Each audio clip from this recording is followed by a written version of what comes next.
Eu quero falar com você sobre esperança e desespero. E para tal eu quero trazer uma reflexão com base em um cântico. Cântico esse que fora pronunciado pelos filhos de Corá. Ou algumas traduções do Salmo trazem os filhos de Coré, que era uma família judaica, hebreia, de levitas, e eles eram encarregados pela parte musical da nação de Israel, mais ou menos ali no período do reinado de Davi.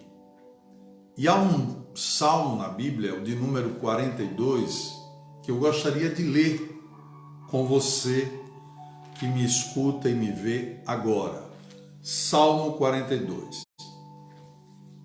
É um salmo que retrata muito bem essa temática que nós queremos abordar, que é a questão da esperança e do desespero. E ele inicia assim: como servo brama pelas correntes das águas, assim suspira a minha alma por ti, ó Deus. A minha alma tem sede de Deus, do Deus vivo. Quando entrarei e me apresentarei ante a face de Deus?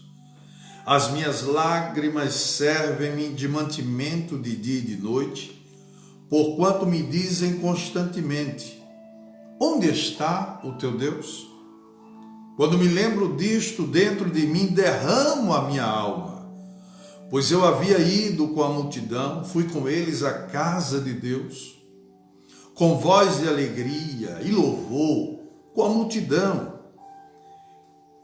que festejava alegremente. Versículo 5, eu quero me ater a esse versículo. Por que está abatida, ó minha alma?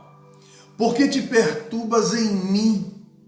Espera em Deus, pois ainda o louvarei na salvação da sua presença. O meu Deus dentro de mim, a minha alma está abatida. Ó meu Deus, dentro de mim a minha alma está abatida, porquanto lembro-me de ti desde a terra do Jordão e desde o Hermon e desde o pequeno monte. Um abismo chama outro abismo, ao ruído das tuas catadupas. Todas as tuas ondas e vagas têm passado sobre mim.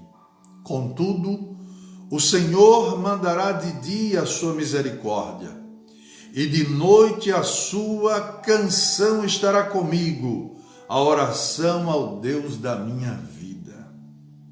Direi a Deus, a minha rocha: por que te esqueceste de mim? Porque andas angustiado por causa da opressão do inimigo? Como com ferida mortal em meus ossos me afrontam os meus adversários, quando todo dia me dizem: onde está o teu Deus?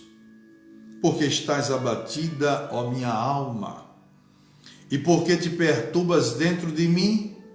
Espera em Deus, pois ainda o louvarei. Ele é a salvação da minha face e o meu Deus. Pai, pedimos que neste momento tenhamos um bom encontro para com aqueles que estão ouvindo e acompanhando esta mensagem, no nome de Jesus.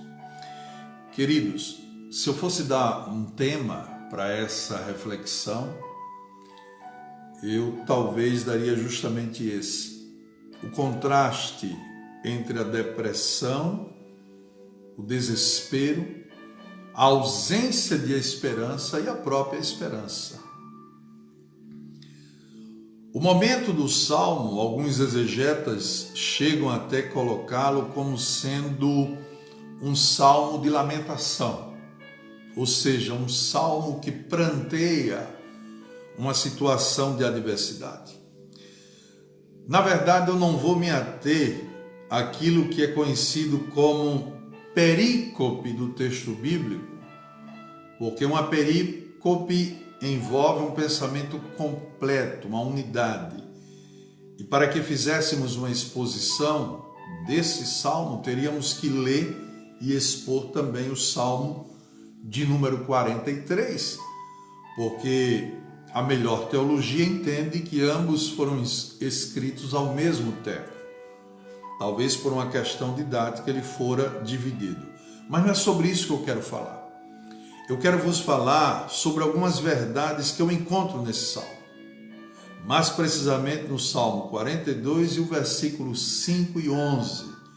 Esses dois versículos vão servir de basiladores para aquilo que nós vamos falar. É a base da nossa palavra. E eu aqui encontro algumas verdades e algumas lições que podemos tirar para nossas vidas. Alguns princípios que estão inseridos nesta bela poesia que salta-nos à vista e toca-nos o coração. E a primeira grande verdade que eu encontro aqui é o fato do salmista ou dos salmistas, eles enfatizarem a palavra, o termo alma. Eu quero chamar a sua atenção para essa ideia de alma. O salmista aqui está falando: por que te perturbas? Por que te abates? Por que estás abatida, ó minha alma? Eu encontro aqui uma verdade. Eu creio firmemente que na composição do homem, na formação estrutural do ser humano, ele possui uma composição física, uma composição psíquica e uma composição metafísica.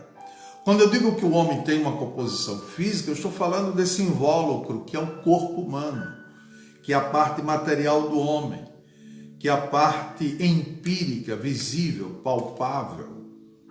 Essa é o corpo. Quando eu falo de uma composição psíquica, eu estou dizendo que o homem, ele não é apenas matéria, ele não é apenas corpo físico, ele é justamente aquilo que os filhos de Coré estão dizendo, ele é alma. Mas eu não acredito apenas numa dicotomia do homem, eu acredito numa tricotomia. Eu entendo que o homem, ele, além de ser alma, ele é metafísico, ele é para além da corporealidade e da psique. Ele tem espírito. Essa palavra vai se ater mais nas questões da alma. E o que seria a alma? A alma é a sede das emoções do homem. A alma é uma parte não física, psíquica, em que está justamente a sede dos pensamentos. É na alma que você tem capacidade cognitiva, que é exatamente a capacidade do conhecimento que advém das portas dos sentidos que estão no corpo, através da visão, da audição, do olfato, do tato, do paladar e também pela própria racionalidade, ou seja, a capacidade pensante. Então, no homem está a sede do pensamento, mas também a sede dos sentimentos, dos diversos sentimentos, da constelação das emoções múltiplas que o homem é capaz de vivenciar. Mas tem um terceiro aspecto da alma, que é o aspecto volitivo da alma. A alma possui vontade. E quando eu digo que a alma possui vontade, ela possui a capacidade, aquilo que Kant, Immanuel Kant, um filósofo modernista alemão, dizia, que é o caráter moral da liberdade humana de escolher, de eleger, é a categoria da sua vontade. Então o homem é livre no sentido de que ele escolhe aderir ou não a determinada circunstância. Então na alma estaria, em resumo, a mente, os pensamentos, a capacidade de locubração mental, os sentimentos, as emoções e a vontade. Aquilo que os teóricos do período medieval irá chamar de livre-arbítrio, e eu concordo plenamente. O salmista aqui, ou os salmistas, eles estão demonstrando justamente esse estágio emocional da alma, esse lado sentimental. E ele diz expressamente: a minha alma está abatida. Os salmistas, os filhos de Coré, eles estavam em depressão aguda, profunda. Ele pergunta para si mesmo: por que está abatida, ó minha alma? Então, deduzimos facilmente que a alma, como sede das emoções, pode sim ficar abatida. Aliás, esse salmo, eu poderia chamá-lo nos primeiros versículos ou versos de salmo da alma, porque a ênfase está na alma. Quer ver? Veja comigo. O versículo primeiro, ele já começa dizendo: como o servo brama pelas correntes das águas, assim suspira a minha alma por ti, ó Deus. Alma suspirante, alma que anela, que deseja, alma que tem sede de Deus. Veja o versículo 2. A minha alma tem sede de Deus, do Deus vivo. É alma sedenta, alma desejosa de ser dessedentada, consequentemente, é alma que tem sede. É alma que tem uma sede direcionada, é sede de Deus, da presença de Deus. E ele retoma no versículo 4 sobre a alma, dizendo: quando me lembro disto, dentro de mim, na minha alma, eu derramo a minha alma, pois eu havia ido com a multidão, fui com eles à casa de Deus. Os salmistas estão expressando o momento em que eles estavam impedidos do culto no templo, impedidos de estarem na casa de Deus, no lugar da adoração, no momento em que eles podiam reverenciar e prestar o seu culto a Deus. Eles estavam impedidos. Não sabemos com certeza o porquê, mas a verdade é que eles estavam cerceados na sua liberdade de adorar a Deus, de servir a Deus. Como estamos vivendo atualmente, praticamente em todos os ciclos religiosos.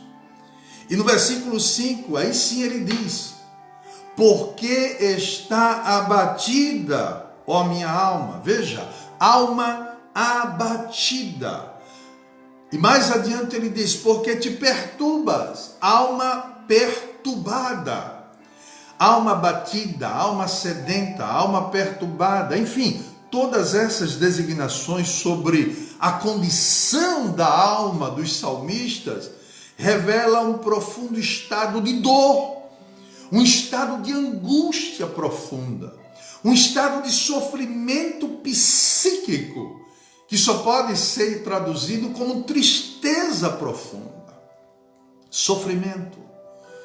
Pode ser que exatamente agora, enquanto nós trazemos essa reflexão, seja esse o seu estado, seja esse a sua condição, ou seja, vivenciando agora um momento de dor, um momento de angústia, porque os dias que estamos passando são dias angustiantes para a família, para grupos sociais, para ruas inteiras, para vilarejos, para cidades, enfim, para estados, para nações. De vida a nações, nós estamos passando por um momento de angústia profunda.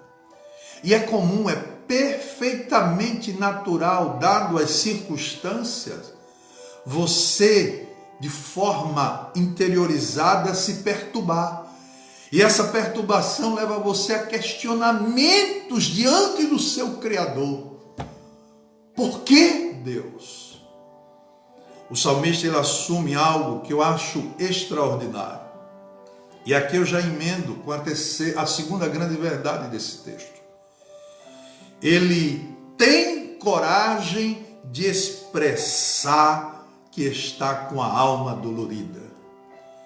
Nós vivemos uma geração que está impregnada de uma doutrina, de uma concepção, eu diria, materialista, positivista, chamada niilismo.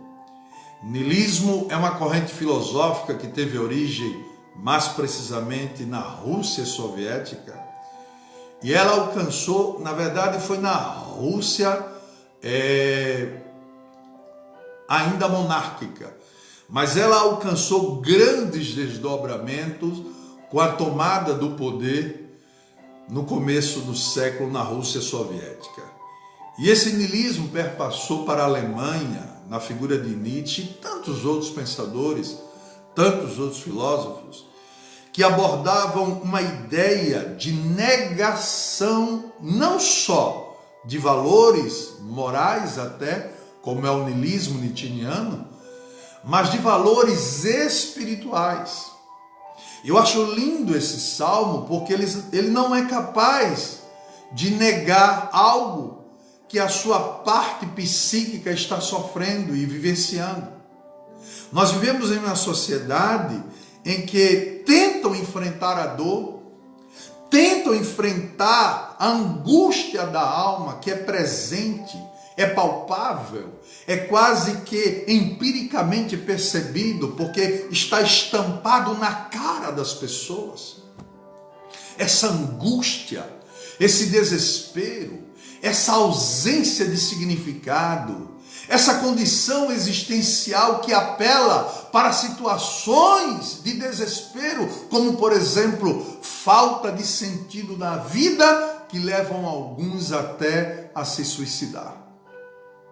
E eu quero encontrar aqui nessa passagem bíblica exatamente os salmistas não negando a presença da dor. Eles não negam a possibilidade de estarem abatidos, o abatimento da alma, o abatimento das emoções. Pelo contrário, o niilismo, eu diria que jamais seria uma condição de saúde psíquica plausível, porque ao contrário disso revela uma grande angústia do homem por incertezas, por patologias psíquicas mais profundas, que é uma fuga ou uma tentativa de fuga das circunstâncias adversas que atingem a nossa alma. Outros tentam reconhecer ou fugir desse aspecto dolorido da alma através, talvez, daquilo que nós chamamos de autoajuda. E para o desavisado, esse salmo parece até ter uma carga de autoajuda muito forte, quando o salmista, ao reconhecer a sua dor, ele trava um diálogo consigo mesmo. Aquilo que na própria psicologia é chamado de autofala. Eu concordo, sim.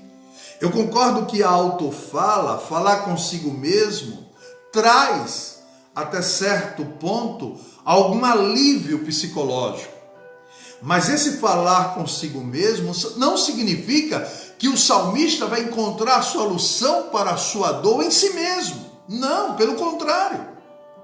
A ideia de você dialogar com a sua alma, a ideia de você praticar a autofala, esse momento terapêutico de falar consigo mesmo e encontrar em si uma resposta, ela é falha. Porque a autoajuda, nesta hora, pouco pode ajudar o homem. Eu diria que é melhor você falar consigo mesmo do que você ouvir a si mesmo. E aqui está o grande perigo da humanidade. A humanidade acha que a autoajuda em si mesmo é suficiente para resolver os seus problemas. E aí está o resultado. Cada dia que passa, nós vivemos uma sociedade mais doentia em si mesmo. Porque o homem não é suficiente para encontrar nele mesmo a solução para as suas dores, a solução para os seus problemas. Pare de ouvir o seu pensamento. É este o conselho que eu estou dando com base nesse salmo. Pare de ouvir o seu pensamento e tentar encontrar em você mesmo a solução para a sua dor. Você não conseguirá encontrar, porque o homem dentro da sua dor, da sua alma, da sua angústia, ele encontra mais angústia, ele encontra mais perturbação.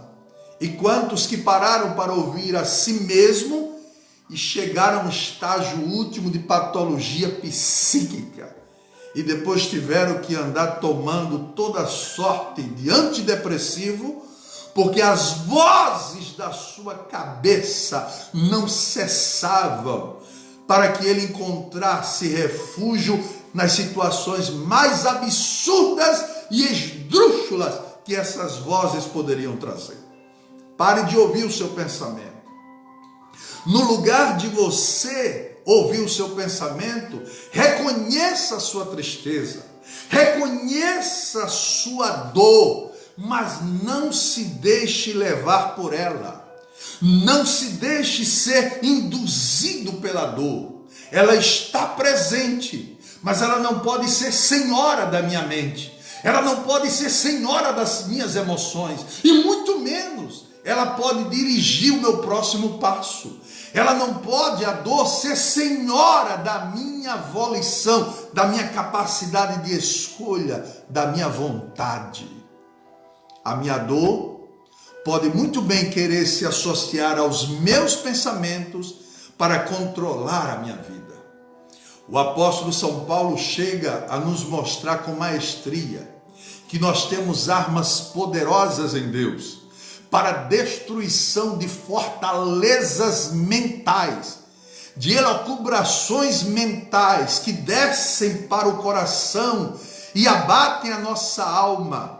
Paulo vai dizer que nós temos autoridade em Cristo para destruir essas fortalezas. E ele diz de forma prática como podemos fazê-lo: levando cativo todo e qualquer pensamento ao senhorio do Senhor Jesus Cristo. Você tem que resguardar a sua mente em Deus, não naquilo que é passado na mídia dioturnamente como verdadeiro bombardeio de desesperança, o que é passado nessa guerra psicológica de caráter econômico, de caráter político ou de qualquer outro caráter que seja. Desligue o seu WhatsApp e detenha tudo aquilo que vem à tua mente e que te empurra para baixo, que leva você a um estágio patológico de tristeza, ao ponto de desencadear até mesmo uma depressão. Isso é neurose das neuroses. Mas eu te convido a encontrar aqui, nesse mesmo texto, uma recomendação. E essa recomendação é: não permaneça passivo diante daquilo que vem à tua mente trazido pela dor. Em outras palavras, não permaneça passivo diante da própria ofensiva da dor. Não, parta para a contra-ofensiva. Se levante, se erga. Eu te convido, neste momento, a você tomar uma atitude. É uma palavra que está sendo usada na modernidade. Atitude. Tome uma contrapartida, faça algo. E talvez você me pergunte: mas o que fazer? Diante de tudo isso, quando nós estamos inserindo, o que fazer? Perceba que o salmista, ele não encontra a solução do seu problema numa proposta de autoajuda, ainda que ele venha dialogar com a sua alma. Pode dialogar com a sua alma. Não permita que ela seja senhora da sua vida. E por que você não deve permitir que ela seja senhora da sua vida? Porque o homem, por si só, ele é incapaz, e eu quero frisar essa tecla, ele é incapaz de trazer soluções eficientes ou eficazes para os diversos problemas da existência a qual ele passou, está passando e certamente há de passar. É impossível. E há um texto bíblico, e eu vou lê-lo, que vem ao meu coração, que está no livro do profeta Jeremias, Bíblia Sagrada, no livro do profeta Jeremias, e esse texto ele é bem elucidativo, é no capítulo 17. Você que possui uma Bíblia poderá acompanhar conosco, versículos 9 e 10. Jeremias, ele foi um profeta que vivenciou na sua alma emoções fortíssimas. Não é à toa que os teólogos nominaram como o profeta das lágrimas, porque ele experimentou lamentações agudas no seu ministério por conta dessas emoções de tristeza, de desespero, de angústia por qual passou. Ele foi um profeta da angústia desde quando fora chamado. Por isso, ele é chamado do profeta das lágrimas.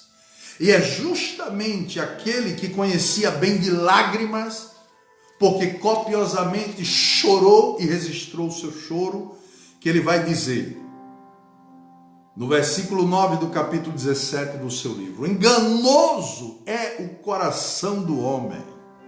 Enganoso é o coração. E o que é o coração? É a sede das emoções. É a sede das emoções, tanto positivas, obviamente, e negativas. E não venha me dizer que tristeza é uma emoção positiva. Desespero é uma emoção positiva. A ausência de gozo, de alegria, não é uma emoção positiva. Ela é negativa. E ele vai dizer, quem é capaz de conhecer esse coração? Mais do que todas as coisas, ele é perverso. Ele é capaz de gerar perversidade, tanto no que diz respeito das suas intenções, das suas ações, mas também das suas emoções. Ele é capaz de gerar ignomínia, ele é capaz de gerar sarcasmo, ele é capaz de gerar ódio, ele é capaz de gerar vingança, ele é capaz de gerar toda sorte de sentimentos e emoções nefastos. Ele é enganoso, ele é perverso. E Jeremias ainda pergunta, quem seria capaz de conhecê-lo? Quem o conhecerá? E Jeremias então, nessa hora, ele recebe o vaticínio de Deus. E ele diz, eu, o Senhor, ele fala em nome de Deus, esquadrinho o coração, eu provo os pensamentos, e isso para dar a cada um segundo os seus caminhos e segundo o fruto das suas ações. Só existe um, e este eu posso confiar, é que é capaz de esquadrinhar e conhecer na totalidade o coração humano. E o nome dele é Jeová, Yahvé, o Deus Todo-Poderoso. Deus conhece o coração. Deus esquadrinha o coração. Cuidado. Tenha muito cuidado em ouvir a sua alma. Você pode questioná-la. Você pode até exortá-la. E eu vou mais além. Você pode até despertá-la. Mas jamais dá ouvido à sua alma. Porque a sua alma é enganosa nas suas escolhas. É enganoso nos seus pensamentos. É enganosa na capacidade de produzir emoções. E algumas dessas emoções poderão te matar, te destruir, te esganar, provocar uma asfixia dentro de você e levar você a óbito, onde você perde a vontade de viver. Nós estamos vivendo momentos de verdadeira asfixia, momento em que você perde essa vontade, foge-lhe o ar da alma. Pior do que o ar dos pulmões do coronavírus é você perder a respiração da alma, do espírito. E eu quero agora enfatizar a terceira verdade desse texto. É que existe uma solução para esse problema, sim, e não é autoajuda. E a solução é dita aqui, nesse texto. Tanto no versículo 5 do Salmo 42, quanto no versículo 11, o salmista diz: porque está abatido a minha alma, e porque te perturbas em mim, dentro de mim, espera em Deus, pois ainda o louvarei na salvação da sua presença. Versículo 11. Espera em Deus, a parte B, a parte A é a mesma coisa. Pois ainda o louvarei, e ele afirma, peremptoriamente, ele é a salvação da minha face e o meu Deus. Que lindo! O salmista está expressando aqui nada mais nada menos que aquilo que falta em muitas pessoas: esperança. E esse vídeo é sobre esperança. Mas afinal, o que é esperança? Será que ainda hoje existe a capacidade de ter esperança? A capacidade de aguardar um livramento, uma salvação? Eu quero trazer, em hábil tempo, algumas doutrinas que trouxeram uma contribuição negativa no que diz respeito a esse sentimento de esperança. É bem verdade que essas correntes, elas podem ter sido importantes do ponto de vista filosófico, mas do ponto de vista de causar benefício ao ser humano quanto à sua real existência, eu não encontro. A primeira delas é o existencialismo fatalista. É aquele existencialismo que é a antítese da esperança. Aliás, ele traz essa epígrafe como sendo uma das suas marcas. Existencialismo enquanto antítese da esperança. Portanto, é uma filosofia do desespero, é uma filosofia da angústia. Um dos seus maiores expoentes fora o francês Jean-Paul Sartre, que é da nossa era, mais precisamente do século passado. E ele viveu o auge da Segunda Guerra Mundial, e talvez por conta disso, quando o homem sai dos horrores, principalmente a Europa como um todo, e a França sofreu isso de perto, porque sofreu uma invasão nazista. Sartre lutou na Segunda Guerra Mundial. Então, ao fim da Segunda Guerra, a humanidade, principalmente o europeu, estava vivendo isso aqui: a falta de esperança, fome, desgraça, condição das mais desfavoráveis para a vida.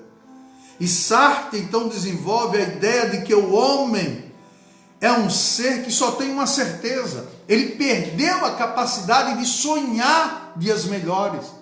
E a certeza desse homem é justamente a morte. A única certeza que você tem é a certeza da morte.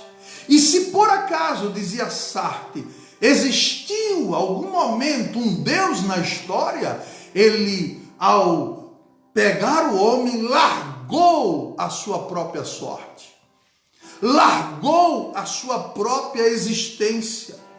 O homem então seria um ser abandonado, responsável pelos seus atos e responsável por gerir, dirimir os seus sentimentos de angústia. O homem entregue para si mesmo. O homem a mercê da sua dor. O homem a mercê da sua angústia. Um ser da angústia. E se você for viver sobre o prisma do existencialismo, você estará em maus lençóis. Porque o existencialismo pode ser belo enquanto construção filosófica, mas enquanto momento pragmático de vida só vai justificar a antecipação do sofrimento e da dor, que é o suicídio, por exemplo, ou outras formatações. A verdade é que você não desfruta de gozo e de alegria, porque o gozo e a alegria são tolhidos, são malogrados, são destruídos com a ideia de que não há esperança. A outra forma filosófica que eu entendo que veio para minar essa capacidade do homem de esperar pelo melhor foi o materialismo. E quando eu me refiro ao materialismo, eu estou me referindo àquele que reduz o homem a uma explicação de mundo em que todas as suas verdades fundamentais, e quando eu digo todas as suas verdades fundamentais, eu estou falando desde o universo às suas potencialidades fenomênicas, naturais, sociais, psíquicas e, quiçá, que é negado pelo materialismo, as suas capacidades metafísicas. Então o materialismo radical ele veio justamente para destruir a capacidade metafísica do homem, para levá-lo a viver uma vida de viseiras e só ser capaz de enxergar aquilo que é aparente aos seus olhos, aquilo que não passa de empiria, sensação e pura sensação, aquilo que a elucubração mental seria capaz de comprovar de forma material. Então o materialismo, nesse sentido, ele vem para destruir a capacidade psíquica e mental do homem de refugiar-se para além da matéria. O homem está preso ao corpo, está preso à matéria, está preso aos sentidos, está preso a simplesmente o que vê, o que ouve, o que é capaz de perceber de forma empírica, sensorial. O materialismo com isso, o que é que ele vai fazer? Ele vai dizer que simplesmente o homem é um ser que vive o aqui e o agora e depois está fadado à sepultura. Reduz o homem a uma existência e a uma experiência vivenciada nesse mundo material. E só, e eu quero confrontá-lo nesta hora, dizendo que esperança é impossível em um contexto existencialista, é impossível em um contexto de niilismo, portanto nietzscheana também, é impossível em um contexto materialista. Por mais que queiram empurrar isso goela abaixo da sociedade, você precisa entender que nessas doutrinas jamais você encontrará lenitivo para a sua alma. Essas doutrinas não trazem esperança. E você me pergunta, mas orador, o que é esperança? Eu quero te dizer que esperança, ela é algo glorioso, que o homem, somente o homem é dotado de tal. Os animais não são capazes de expressar esperança humana. Nenhum outro ser vivente, seja da fauna ou da flora, um anfíbio, um mamífero que não seja humano, uma planta, um protozoário qualquer, nenhum deles são capazes de esboçar essa capacidade, essa condição humana que é a esperança. A esperança é algo maravilhoso.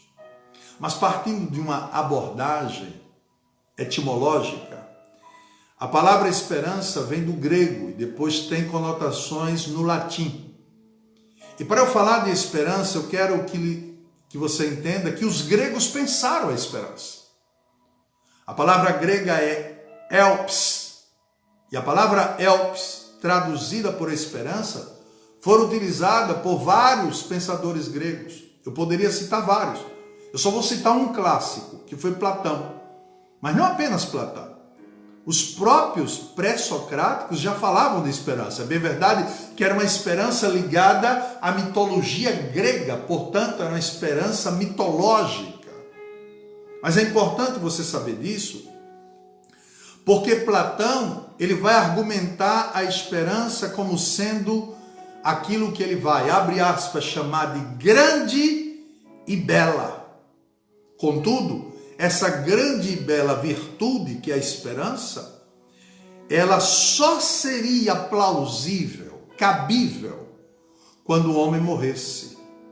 Eu não vou me delongar na teoria de Platão dos dois mundos, o mundo das ideias, o mundo sensível, material, mas para Platão a esperança ela só se concretizava nesse mundo suprassensível, aquilo que ele chama de mundo inteligível. Os filósofos gregos, de uma maneira geral, eles foram incapazes de entender a esperança. E por quê?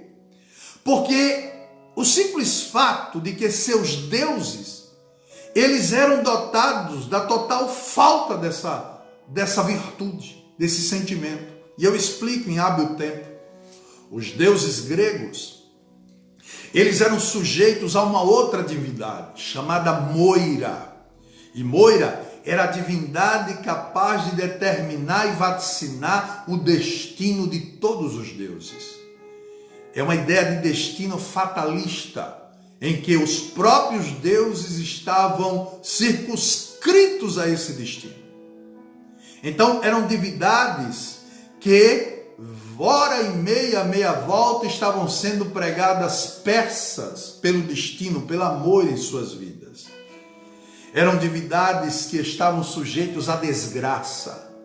Eram divindades que estavam sujeitos ao grande gênero literário criado pelos gregos, aquilo que nós conhecemos ainda hoje pela genialidade de Sófocles, de Ésquilo, ou mesmo de Eurípides, que eram as tragédias, as famosas tragédias gregas, que não poupavam os homens, mas também não poupavam os deuses. E pasme você, essa cultura greco-romana, ela perpassou e inundou todo o Ocidente, de forma tal que hoje nós estamos vivendo essa efervescência pelo mundo laico, pelo mundo latino, pelo mundo grego, pelo mundo helênico.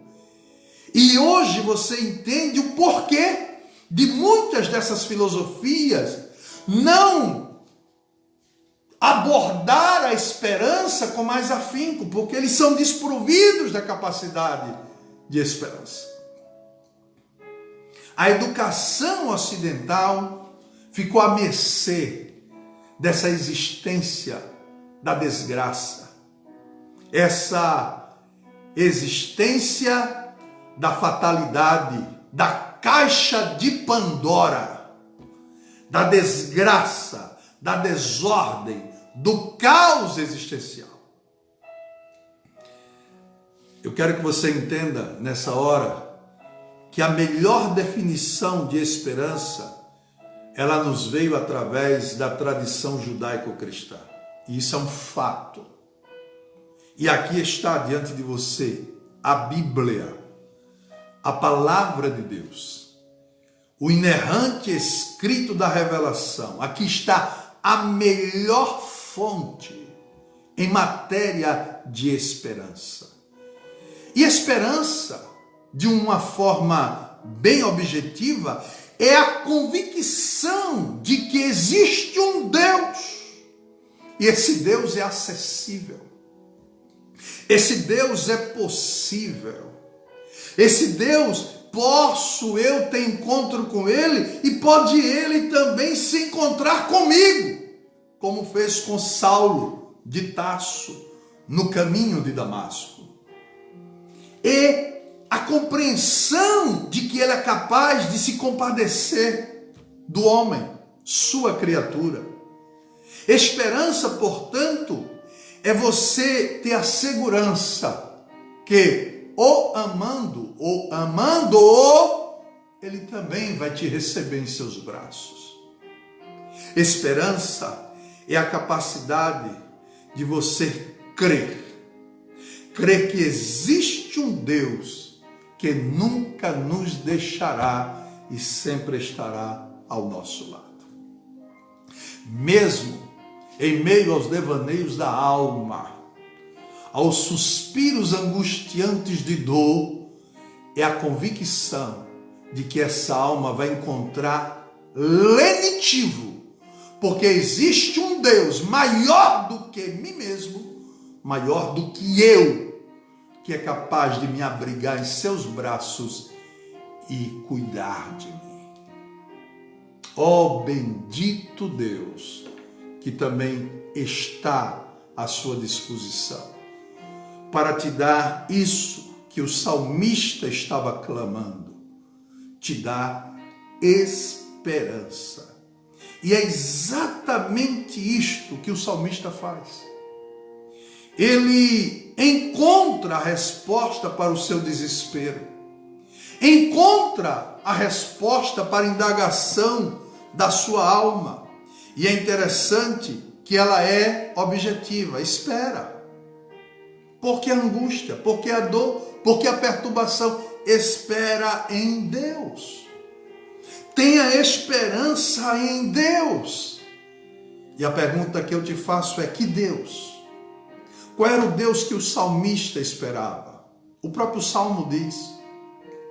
No versículo 2, ele diz assim: como o servo brama pelas correntes das águas, assim suspira a minha alma por ti, ó Deus. Uma outra versão traz: o Deus vivo. É esse o Deus que o salmista espera. O Deus vivo, o vivo Deus. E quando eu digo Deus vivo e o vivo Deus, é porque existem deuses mortos, que são incapazes de falar, incapazes de ouvir, incapazes de reagir à dor da tua alma. Está na hora de você reaver as suas reflexões sobre o seu Deus. E eu te convido a você se dobrar e se render ao Deus do salmista, ao Deus vivo, ao Deus verdadeiro. Versículo 2: a minha alma tem sede de Deus, do Deus vivo. A época em que esse salmo for escrito, existiam vários deuses. Todos sabemos que a religião judaica é monoteísta, e isso perpassou para o cristianismo. E aqui não vai nenhuma crítica a nenhuma outra religião, tão somente a afirmação fática de que o único que pode trazer esperança para a alma humana é o Deus que é vivo. E se existe um Deus vivo, é porque poderá existir vários deuses mortos. E quem são esses deuses mortos? São deuses criados pelo homem para satisfazer-lhes suas pseudo-necessidades ou necessidades. Alguns têm o seu Deus, o dinheiro. Outros têm o seu Deus, o poder. Outros têm o seu Deus, a religião. Outros têm o seu Deus, filosofias, ideologias. Alguns têm o partido político como seu Deus. Agora estamos vendo alguns tendo Deus como o Estado. O Estado não pode tudo, porque ele não é capaz de trazer esperança para a minha alma. Pelo contrário, esse Estado que estamos vivendo em suas diferentes formatações, ao invés de trazer solução, muitas vezes traz o terror. Em algumas situações. Então, para longe de mim o estado ser capaz de me dar esperança. Não me traz esperança. No versículo 8, ele retoma e diz assim: contudo, o Senhor mandará de dia a sua misericórdia. Então esse Deus de que eu estou falando é um Deus que tem misericórdia. Ou seja, é um Deus que se apieda da miséria humana ao ponto de revelar a bondade do seu coração. É esse do Deus que eu estou falando. No versículo de número 9, está escrito: direi a Deus a minha rocha. Esse Deus é rocha.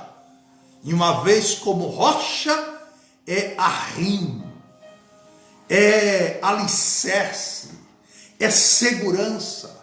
Eu estou falando de um Deus que é capaz de te dar segurança real, não segurança em factoide, não segurança efêmera, não segurança que muitas vezes se revela de uma forma ou diz e tem que depois desdizer daquilo que falou. Não, eu estou falando de um Deus que é rocha, de um Deus que é arrimo, de um Deus que é baluarte e que é capaz de te sustentar e segurar você na hora do desespero. E o versículo 11 diz de forma maravilhosa: porque estás abatido a minha alma, e porque tu te perturbas dentro de mim, espera em Deus, pois ainda o louvarei. Ele, esse Deus em que você deve esperar, ó minha alma, ele é a salvação da minha face, é o meu Deus. Aqui está em quem você deve esperar, aqui está em quem você deve tributar toda a sua esperança. Ele é a salvação da tua alma. Ele é o único capaz de trazer para você a condição emocional de estabilidade. Não é através de drogas psicodélicas, não é através de filosofias e arguições humanas, elucubrações mentais, não. Mas somente Deus é capaz de ser rocha e salvação para a tua alma. A tua alma precisa de salvação, e essa salvação você vai encontrar em Deus. Que Deus te abençoe. Eu louvo a Deus pela sua vida, você que estará ouvindo esta mensagem, acompanhando, vendo, e eu quero te dizer que você pode sim experimentar, não de forma empírica, e não apenas de forma psíquica, mas também, mas principalmente de forma espiritual, transcendental, que vai para além da matéria e que vai para além das suas emoções, que vai para além da sua capacidade de raciocinar. É a paz de Deus que a Bíblia diz excede todo entendimento. É uma paz que é capaz de superar a diversidade das emoções e é capaz de superar o conflito psíquico da tua mente em querer entender coisas que no presente momento talvez não tenham explicação racional, lógica, plausível, mas que poderá trazer lenitivo para a tua alma e para o teu espírito. É a experiência metafísica, espiritual de receber essa salvação do Senhor, em vivenciar esse Deus que é rocha, que é resposta, que é salvação, que é segurança, que é arrimo, que é alicerce. Eu te desafio, vem comigo e juntos vamos clamar a esse Deus. Vamos pedir que Ele adentre na nossa existência e traga aquilo que precisamos. Essa substancial presença que nos traz paz. Querido Deus e Pai, te agradecemos por esta hora, quando ministramos esta palavra. E pedimos que ela adentre agora no coração daquele que me escuta e provoque uma mudança, uma transformação. Pai querido e santo, te louvamos por cada um daqueles que estão nos acompanhando e que assistiram esta mensagem, no nome do Senhor Jesus Cristo.